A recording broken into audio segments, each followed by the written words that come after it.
ফিরনি অসম্ভব মজার একটি রেসিপি। একবার খেলে মুখে লেগে থাকার মতো স্বাদ। একবার খেলে আরেকবার খেতে মন চাইবে, এত মজা হয়েছে এই রেসিপিটি। আপনারাও একবার ট্রাই করতে পারেন। হ্যালো বন্ধুরা, আসসালামু আলাইকুম। আজকে আমি রান্না করছি, এই যে দেখেন, এই ফিরনি প্যাকেট। এই প্যাকেট ফিরনি রান্না করছি। 1 লিটার দুধ জাল করে এই 1 প্যাকেট ফিরনি দিয়ে রান্না করছি।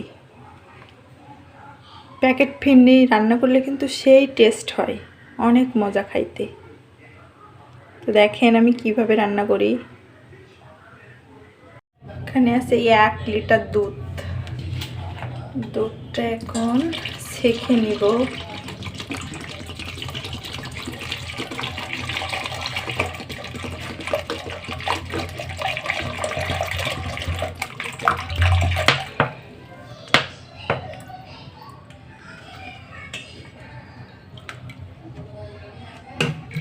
এই দুধটা এখন খুব ভালো করে জাল করে নিব, অনেকক্ষণ ধরে জ্বালিয়ে নিব।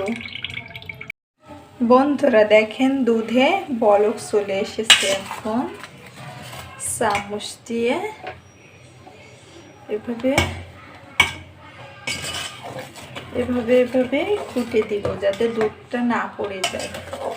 এভাবে অনেকক্ষণ ধরে জাল করে নিব, যাতে দুধের কাঁচা গন্ধটা চলে যায়।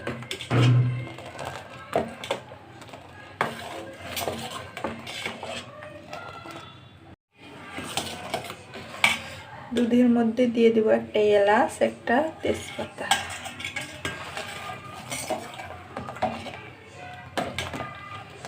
ঘ্রাণটা যাতে আরো ভালো আসে এজন্য দিয়ে দিলাম। তো বন্ধুরা, দুধটা আমি কিছুক্ষণ জাল করে নিয়েছি।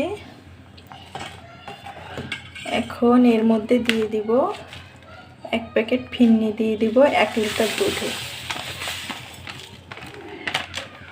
দিয়ে 20-25 মিনিটের মতো এভাবে ফুটিয়ে নেব।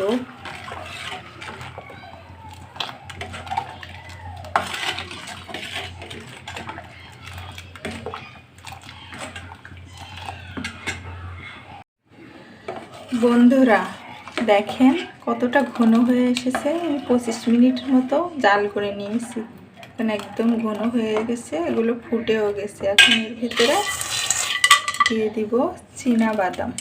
আমার কাছে এই মুহূর্তে কাজু বাদাম নাই, এই জন্য চীনা বাদামটা দিয়ে দিচ্ছি। আপনাদের কাছে কাজু বাদাম থাকলে অবশ্যই কাজু বাদামটা দিয়ে দিবেন। এবার সেটা চুলা থেকে নামিয়ে তারপরে কাজু বাদামটা দিবেন। এখন আমি নামিয়ে নেব, এই জন্য তার আগে বাদাম আর কিশমিশটা দিয়ে দিলাম। এখন আমি এটা চুলা থেকে নামিয়ে একটা পাত্রে ঢেলে নিব। একদম রেডি।